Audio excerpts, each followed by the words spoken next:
जय माँ करवा। हिंदू धर्म में करवा चौथ के पर्व का विशेष महत्व है। इस दिन निर्जला व्रत रखकर महिलाएं माता करवा की पूजा अर्चना करती हैं और पति की लंबी उम्र की कामना करती हैं। इस व्रत के करने से पति पत्नी के रिश्ते मजबूत होते हैं और आपसी समझ भी मजबूत होती है। कार्तिक मास के कृष्ण पक्ष की चतुर्थी तिथि को करवा चौथ का पर्व मनाया जाता है। इस बार यह शुभ तिथि 20 अक्टूबर दिन रविवार को है। करवा चौथ के दिन सुहागन महिलाएं निर्जला व्रत रखकर पति की लंबी आयु की कामना करती हैं। महिलाएं इस दिन 16 श्रृंगार करके भगवान शिव, माता पार्वती, करवा माता, भगवान गणेश और चंद्रदेव का पूजन किया जाता है। इस दिन महिलाएं करवा चौथ के व्रत के सभी नियमों का पालन करती हैं और करवा माता से पति और परिवार की खुशी व तरक्की की कामना करती हैं। करवा चौथ की पूजा का मुहूर्त शाम 5:46 से 7:02 तक है। इसके लिए आपको केवल 1 घंटा 16 मिनट का समय मिलेगा। इस व्रत की कथा में करवा माता की कथा का वर्णन मिलता है। करवा माता की कथा का पाठ करने से पति की आयु लंबी होती है और वैवाहिक जीवन में प्रेम और तालमेल बना रहता है। करवा चौथ के व्रत में करवा माता से आशीर्वाद पाने के लिए करवा माता की कथा का पढ़ना जरूरी होता है। दाम्पत्य जीवन में मधुरता लाने वाला और संबंधों को अधिक मजबूत बनाने वाला त्योहार करवा चौथ है। आज सुहागिन महिलाएं पति की दीर्घायु के लिए व्रत कर रही हैं और शाम को चांद को अर्घ देकर और छलनी से पति का चेहरा देखकर व्रत तोड़ेंगी। वहीं कुंवारी कन्याएं मनोनुकूल पति की प्राप्ति के लिए इस दिन निर्जला व्रत रखकर तारों को देखकर फिर व्रत खोलेंगी। आज हम आपको बताने जा रहे हैं करवा चौथ के व्रत में पढ़ी जाने वाली कथा। चलिए प्रारंभ करते हैं करवा चौथ की व्रत कथा। करवा चौथ की कहानी के अनुसार देवी करवा अपने पति के साथ तुंगभद्रा नदी के पास रहती थी। एक दिन करवा के पति नदी में स्नान करने गए तो एक मगरमच्छ ने उनका पैर पकड़ लिया और नदी में खींचने लगा। मृत्यु करीब देखकर करवा के पति करवा को पुकारने लगे।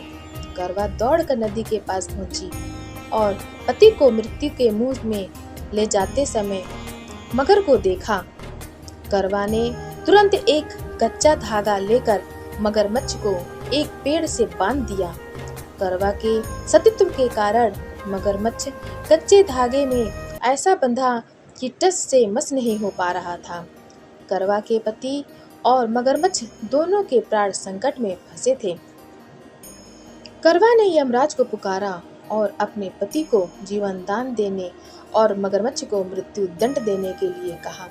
यमराज ने कहा, मैं ऐसा नहीं कर सकता क्योंकि अभी मगरमच्छ की आयु शेष है और तुम्हारे पति की आयु पूरी हो चुकी है।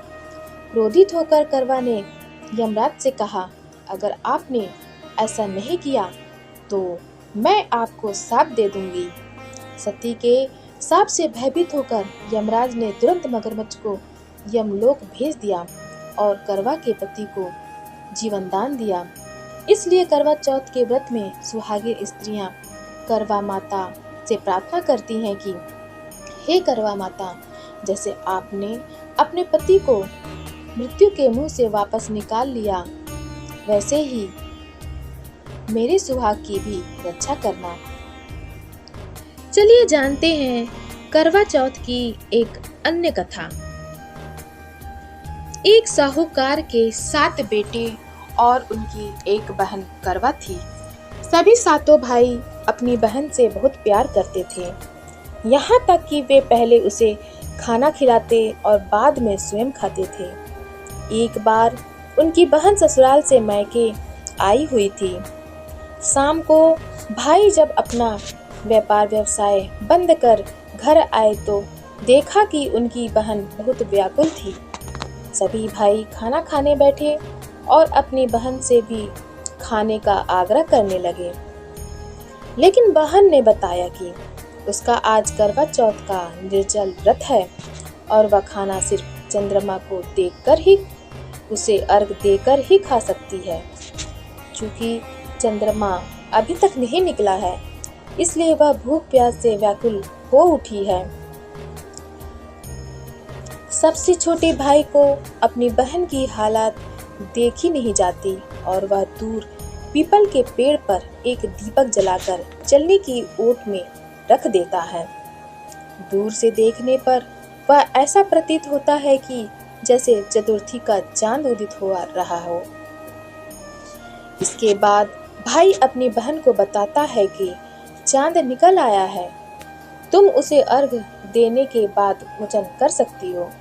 बहन खुशी के मारे सीढ़ियों पर चढ़कर चांद को देखती है, उसे अर्घ देकर खाना खाने बैठ जाती है।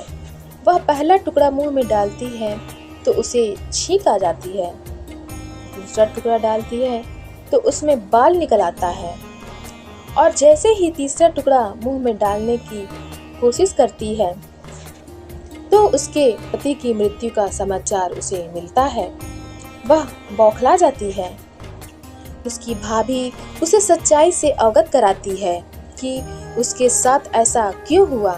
करवा चौथ का व्रत गलत तरीके से टूटने के कारण देवता उससे नाराज हो गए हैं और उन्होंने ऐसा किया है। सच्चाई जानने के बाद करवा निश्चय करती है कि वह अपने पति का अंतिम संस्कार नहीं होने देगी और अपने सतीत्व से उन्हें पुनर्जीवन दिलाकर रहेगी। वह पूरे 1 साल तक अपने पति के शव के पास बैठी रहती है, उसकी देखभाल करती है, उसके ऊपर उगने वाली सुई नुमा घास को वह एकत्रित करती जाती है। 1 साल बाद फिर करवा चौथ का दिन आता है। उसकी सभी भाभियां करवा चौथ का व्रत रखती हैं। जब भाभियां उससे आशीर्वाद लेने आती हैं तो वह प्रत्येक भाभी से यम सुई ले लो, पी सुई दे दो, मुझे भी अपनी जैसी सुहागिन बना दो, ऐसा आग्रह करती है।